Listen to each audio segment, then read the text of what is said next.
Welcome to FCLE Seminar, a Florida Civic Literacy Exam podcast. I'm your host, Mercedes Musto, and today we're taking a look at a landmark Supreme Court case from 1978 about race, equality, and education. What? That sounds so controversial. It is. So grab a coffee, prepare to take notes, and let's break it down. Landmark Supreme Court case number 19, Regents of University of California versus Bakke, 1978. Case background. All right. Picture this. It's the mid-1970s and Alan Bakke, a 35-year-old white guy. Well, I mean, I don't usually describe people this way, but it's relevant to the case, okay? Bakke wants to be a doctor, so he applies to the University of California Medical School at Davis, not once, but twice, and both times he is rejected. Ouch.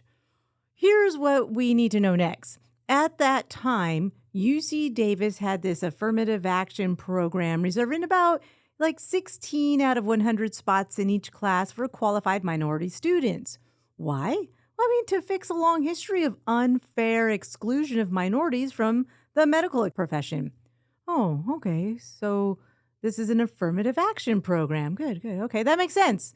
Fair enough.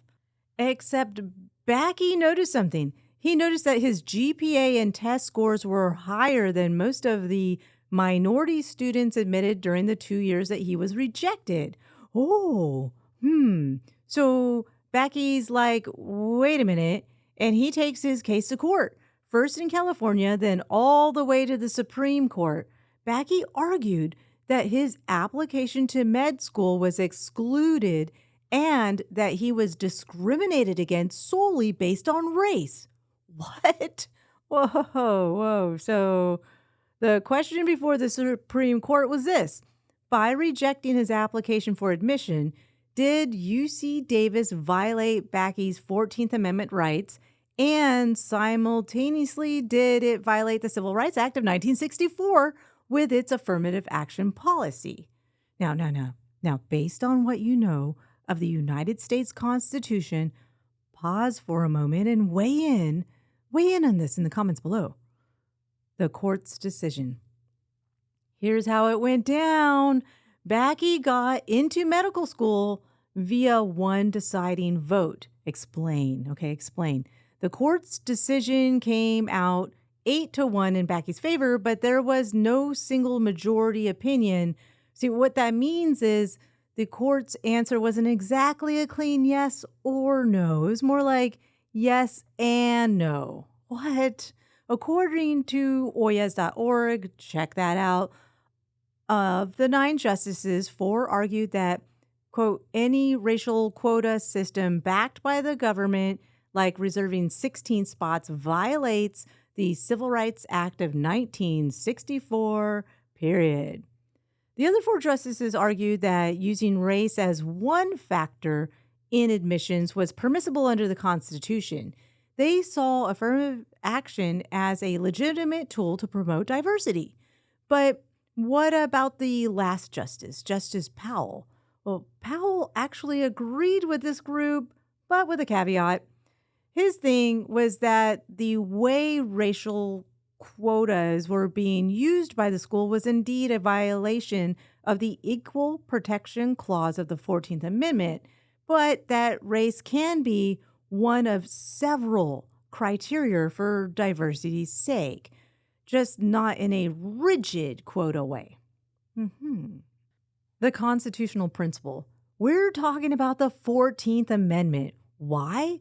Because discrimination of anyone based on race is a violation of the Equal Protection Clause of the 14th Amendment and Title VI of the Civil Rights Act of 1964.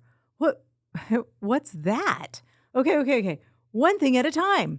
Now, remember, we talked about the 14th Amendment in Episode 8, Brown versus the Board of Education, where the clause states, quote, no state shall make or enforce any law which shall abridge the privileges or immunities of citizens of the United States, nor shall any state deprive any person of life, liberty, or property without due process of law, nor deny to any person within its jurisdiction the equal protection of the laws."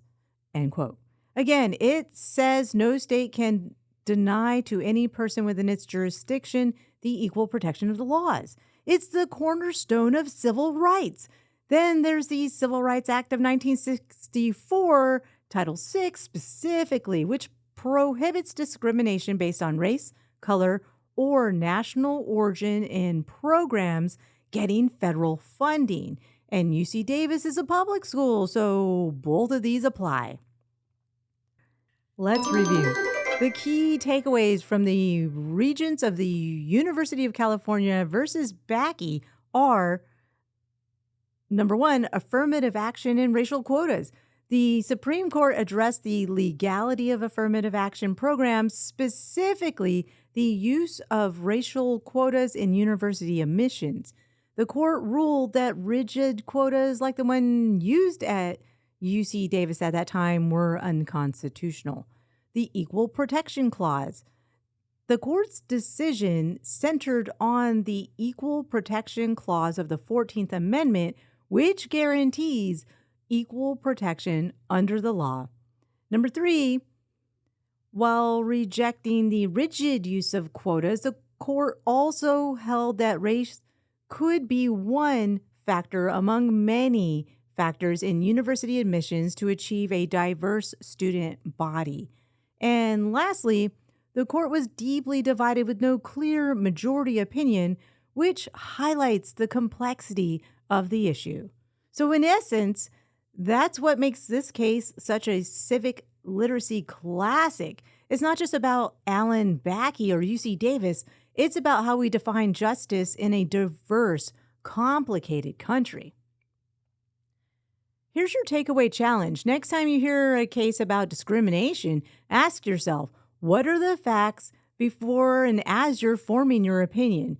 Dig a little deeper. Maybe hit up a site like oyas.org or visit FCLEseminar.com. Hey, listen, share what you find with us. We love to hear from you. We're on Spotify, YouTube, wherever you like to listen to your podcasts.